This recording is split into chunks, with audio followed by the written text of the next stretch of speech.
నువ్వు నమ్మినవాడు బలవంతుడని, నువ్వు నమ్మినవాడు సర్వశక్తుడని, నువ్వు నమ్మినవాడు కార్యం చేస్తాడని, నీకు మంచి రోజులు వస్తాయని, నువ్వు బాగుపడతావని, నువ్వు స్వస్థత పొందుతావని.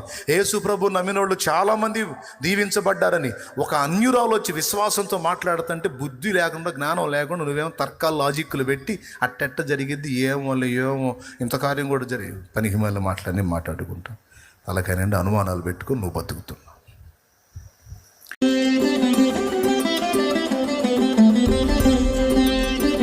ప్రార్థన చేసే వ్యక్తికి ముఖ్యంగా ఒకటి ఉండాలి, ఏంటంటే విశ్వాసం. అది పక్క. మీరు ప్రార్థనలో అడుగు వాటి నెలను పొంది ఉన్నామని మీరు నమ్మిన ఎడల నిశ్చయముగా అవి మీకు అనుగ్రహింపబడును అన్నాడు మార్కు 11లో. ఇది మీకు తెలుసు. ఎంత ప్రార్థన చేశాం, చాలా సుదీర్ఘ ప్రార్థన చేశామా, చాలా చిన్న ప్రార్థన చేశామా అనేది కాదు.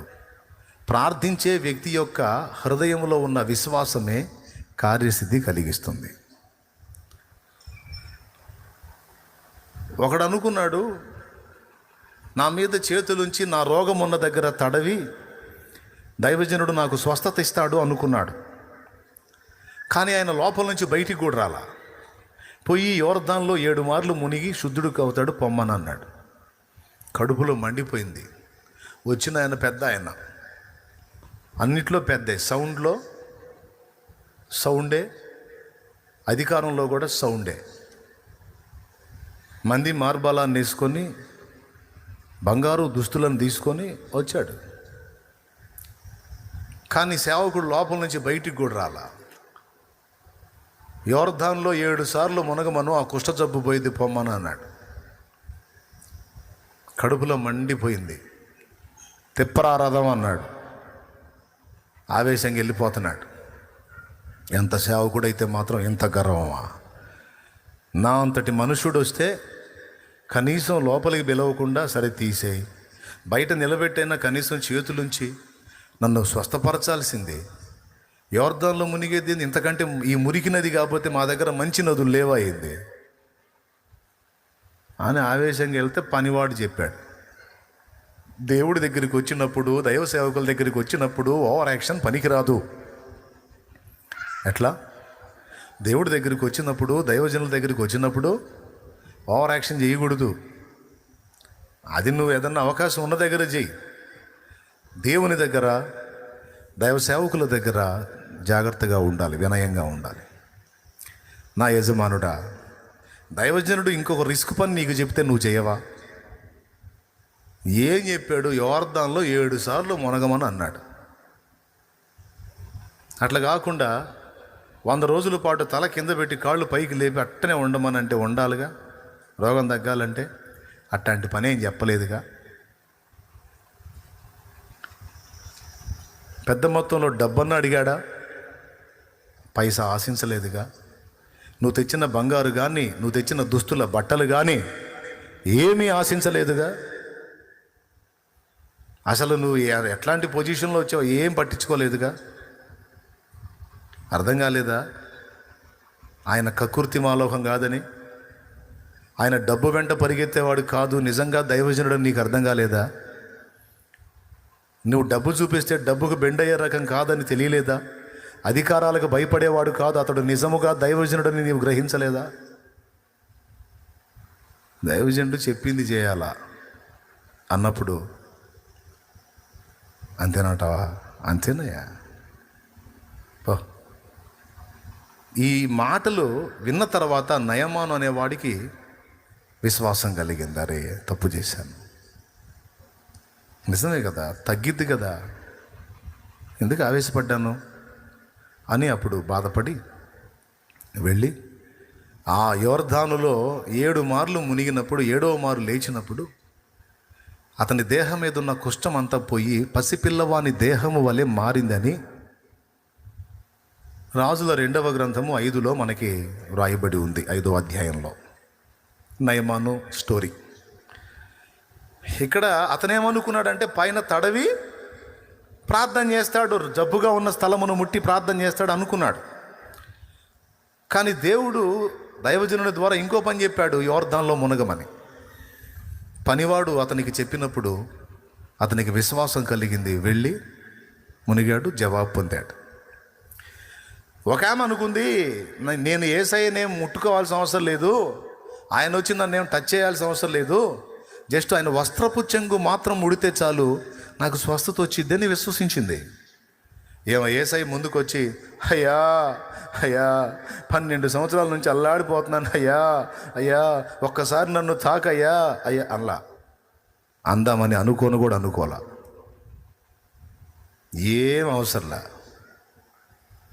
ఆయన వెళ్తుంటే ఎట్లనన్నా గ్యాప్ తీసుకొని జస్ట్ ఆయన వస్త్రపు చెంగు ముడితే చాలు నేను బాగుపడతాను అనుకుంది. ఆయన ఏమన్నా ప్రార్థన చేశాడు ఆమెకి? పెద్దగా చెప్పండి ప్లీజ్. పోనీ ఆమె ఏమన్నా ప్రార్థన చేసింది ఆయనకి? మరి ఏం చేసింది? ఇప్పుడు ప్రార్థన చేస్తే కదా స్వస్థత, ప్రార్థన చేస్తే కదా నువ్వు నా దగ్గరికి వచ్చావు, నేను ప్రార్థన చేయాలా, నువ్వు కూడా ప్రార్థన చేయాలా, అప్పుడు స్వస్థత మనకు తెలిసి. అక్కడ ఆమె ప్రార్థన చేసిందా? వదిలే. నయమాను ప్రార్థన చేశాడా? మరి ఎలా తగ్గింది? పోనీ లాజరు వాళ్ళ అక్కోళ్ళు ఏమన్నా ప్రార్థన చేశారా?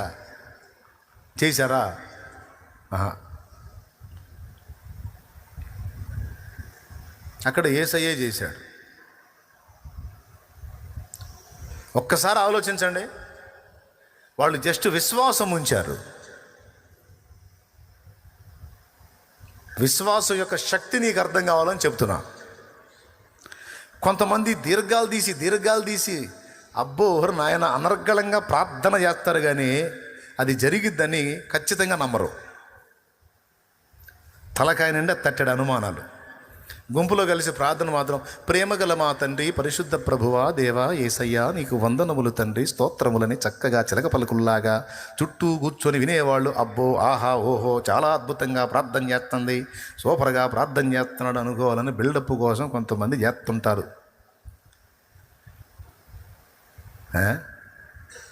విశ్వాసం ఉంచి చెయ్యి. ఎంత చిలక పలుకులైనా బలుగు, కానీ ఒట్టి చిలక పలుకులు పలికి విశ్వాసం లేకపోతే ఫాయిదా ఏముంది? ప్రయోజనం ఏముంది? ఏమంటావు? ఇక్కడ ప్రాముఖ్యమైనది ఏది? మరి దాన్ని ఎందుకు వదిలేశారు? మోకాళ్ళు వేస్తావు, మొర్ర పెడుతుంటావు, కానీ అనుమానంతో లెగుస్తావు.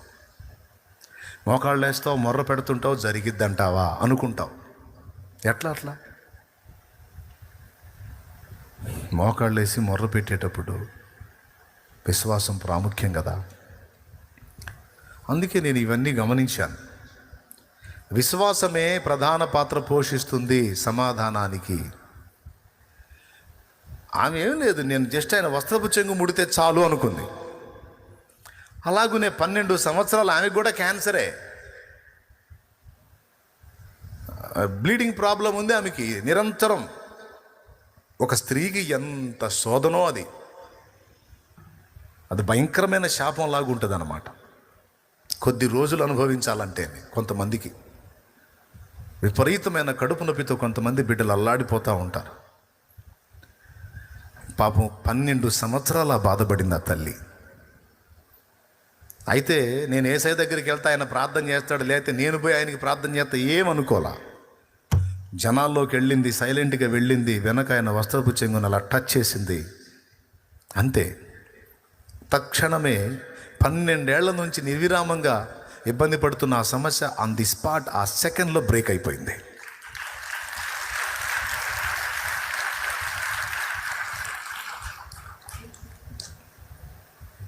నాకు డౌటు, ఆయన ప్రార్థన చేయాలా, ఆమె ప్రార్థన చేయాలా, స్వస్థత ఎట్లా వచ్చింది? మరి యాకోబు పత్రికలోనేమో 5:13లోనేమో 14లోనేమో మీలో ఎవడైనాను రోగి ఉన్న ఎడల సంఘపు పెద్దలను పిలిపింపవలెను, వారు ప్రభువు నామమున నూనె రాసి అతనికి ప్రార్థన చేస్తారు. ఒకవేళ అతడు పాపములు చేసిన వాడైతే అతని పక్షంగా వీళ్ళు ప్రార్థన చేస్తారు కనుక ప్రభు అతన్ని క్షమిస్తాడు. విశ్వాస సహితమైన ప్రార్థన రోగిని స్వస్థపరుస్తుంది, ప్రభు అతన్ని లేపును. ఇది కదా మ్యాటరు. మరి ఇక్కడ సంఘ పెద్దలు లేరు, విశ్వాస సహితమైన ప్రార్థన లేదు, నూనె రాసింది లేదు, ఏం లేదు, వస్త్రపు చెంగును మాత్రం ముట్టింది. విచిత్రం చెప్పనా, మీరు ఏమన్నా అనుకోండి, నేను నిజం చెబుతున్నా. విశ్వాసులని చెప్పబడుతూ సీనియర్ విశ్వాసులని పిలువబడుతున్న వాళ్ళకంటే కూడా అప్పుడే యేసయ్యను కొత్తగా తెలుసుకుంటారే అన్యులు, వాళ్ళ జీవితాల్లో ఎక్కువ అద్భుతాలు జరుగుతాయి.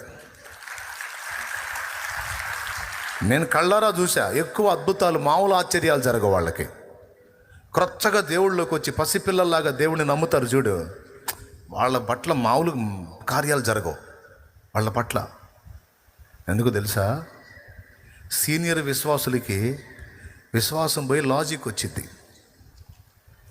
విశ్వాసం పోయి లాజిక్ పని చేస్తుంటుంది. లాజిక్ అది అంటే తగ్గిద్దిలే, కానీ ఏమో దేవుడి చిత్తం. ఒకవేళ అట్లా ఉండాలని దేవుడు డిసైడ్ చేశాడేమో, అంటే అది పోయిద్దిలే, కానీ ఏమో దేవుడి చిత్తం. పోవచ్చు మనం అంటే మన ధర్మంగా ప్రార్థన చేయాలంతే, ఇక ఆయన ఇష్టం. కానీ ఒక నూతన విశ్వాసి క్రొత్తగా రక్షణలోకి వచ్చినోడు ఏమంటాడు తెలుసా? ఎందుకు చేయడన్నా దేవుడు? ఎన్ని సాక్ష్యాలు విన్నాను నేను, చేస్తాడో, నేను నమ్ముతున్నాను, నీకు ఎందుకు, నేను చేస్తాడు చూడు అని మహాపట్టుబడతారు వాళ్ళు. ఖచ్చితంగా జరుగుతాయి కార్యాలు కూడా.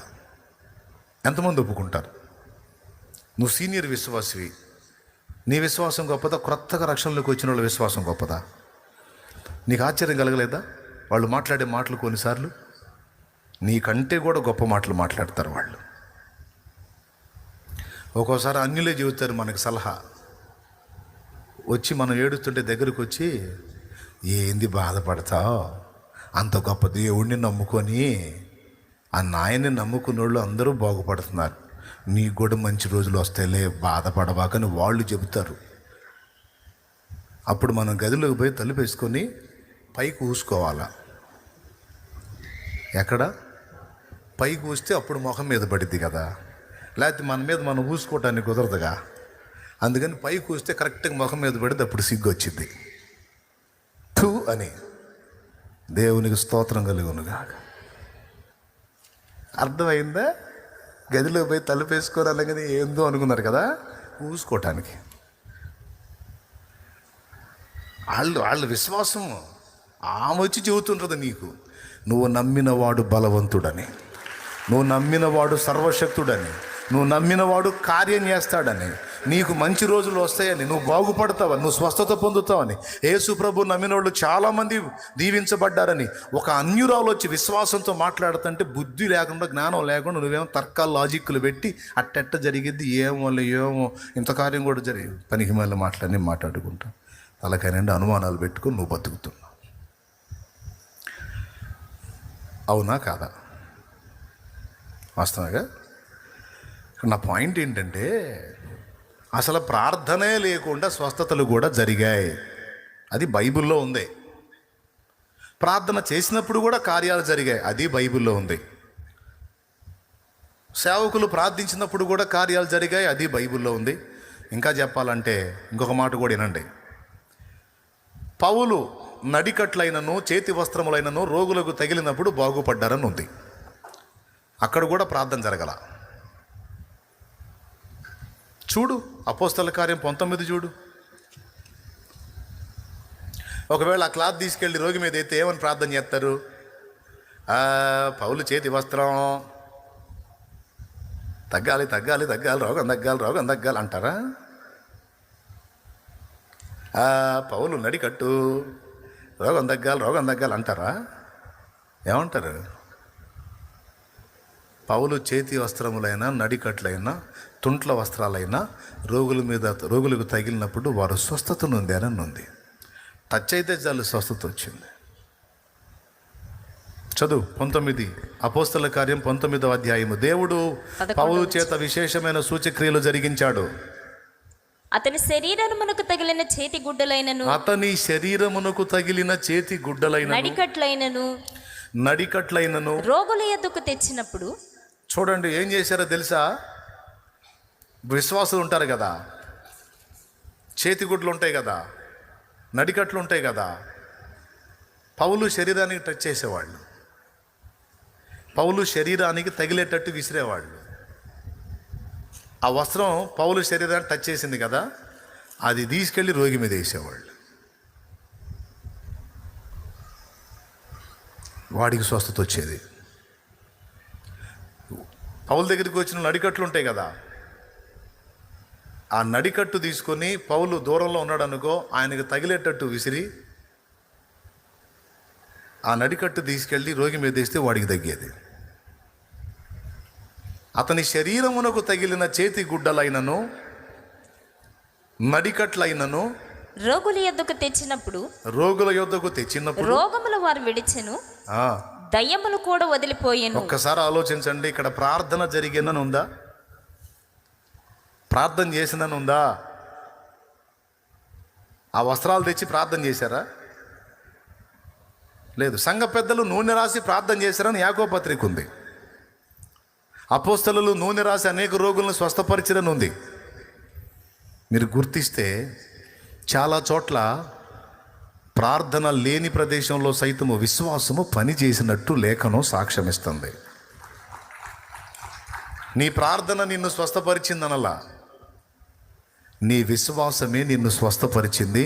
సమాధానం గలదానివై పో అన్నాడు. ఇప్పుడు మీకేమర్థమైంది? అమ్మయ్య, అట్టయితే ప్రార్థన చేసే అవసరం లేదు కన్నయ్య అనేది అర్థమైందా? కొంచెం బరువు దిగినట్టుంది కదా గుండెల మీద నుంచి. అంటే విశ్వాసం ఉంచితే జాలిగా ప్రార్థన చేయాల్సిన అవసరం లేదన్నమాట అని కొంపదీసి ప్రార్థన కొట్టారు. దానికి కూడా కారణం ఉంది, చెబుతా. ప్రార్థన అవసరమే, అంతకంటే శ్రేష్టంగా విశ్వాసము మరి ముఖ్యంగా అవసరం అని చెప్తున్నాను నేను. కొన్నిసార్లు సుదీర్ఘమైన ప్రార్థన చేయటానికి టైం ఉండదు, విశ్వాసమే అక్కడ పనిచేసిద్ది. హిజ్కియా సుదీర్ఘ ప్రార్థన చేయలా, విశ్వసించిన వాడై 2 ముక్కలు అన్నాడు అంతే. యేసయ్య కూడా సుదీర్ఘ ప్రార్థన చేయలే. లాజర్ని, చచ్చిపోయిన లాజర్ని తిరిగి బతికించేటప్పుడు 2 ముక్కలు అన్నాడు అంతే. తండ్రి, నీవెల్లప్పుడూ నా మనవులు వినుచున్నందుకు నీకు కృతజ్ఞతాస్తుతులు చెల్లించుచున్నాను. నువ్వు ఎల్లప్పుడూ నా మనవులు వినుచున్నావు. అయితే నీవు నన్ను పంపితివని నా చుట్టూ ఉన్న వీరు తెలుసుకున్నట్లు ఇదిగో నీకు ప్రార్థన చేస్తున్నానని, లాజరు బయటకు రా అన్నాడు. సుదీర్ఘ ప్రార్థన చేయలే, చాలా చిన్న ప్రార్థన. కావాలంటే చూడు, యోహాను సువార్త 11వ అధ్యాయము 30వ వచనం నుంచి చదువు తల్లి. 41వ వచనం. సరే చదువు, ఆ ఒక్క వచనం చదువు. తండ్రి, నీవు నా మనవి వినినందుకు నీకు కృతజ్ఞతాస్తుతులు చెల్లించుచున్నాను. నీవు ఎల్లప్పుడూ నా మనవి వినుచున్నావని నేను ఎరుగుదును గాని, నీవు నన్ను పంపితివని చుట్టూ నిలుచియున్న ఈ జన సమూహము నమ్మునట్లు వారి నిమిత్తమై ఈ మాట చెప్పి తిన నేను. అద్దుగో, వారి కోసం నీకు ఈ మాటలు చెప్తున్నా అని అంతే. బాయ్, అందరూ కలిసి స్తోత్రాలు చెప్పండి అని అందరూ, మీరు మొదలు పెట్టబోయారు, మీరు కాదు, యేసయ్య. అందరూ కలిసి స్తోత్రాలు చెప్పండి, స్తోత్రాలు చెప్పండి అని చెప్పించలా. రాయి తీయండి, రాయి తీయండి అన్నాడు అంతే. రాయి పక్కకు పెట్టారు. తండ్రి, నీవు నా మనవులు వినుచున్నావు, ఎల్లప్పుడూ వినుచున్నావు అని నేను ఎరుగుదును.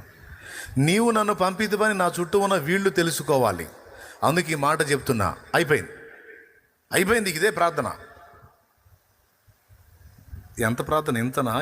ఇంత ఎన్ని నిమిషాలు వచ్చింది?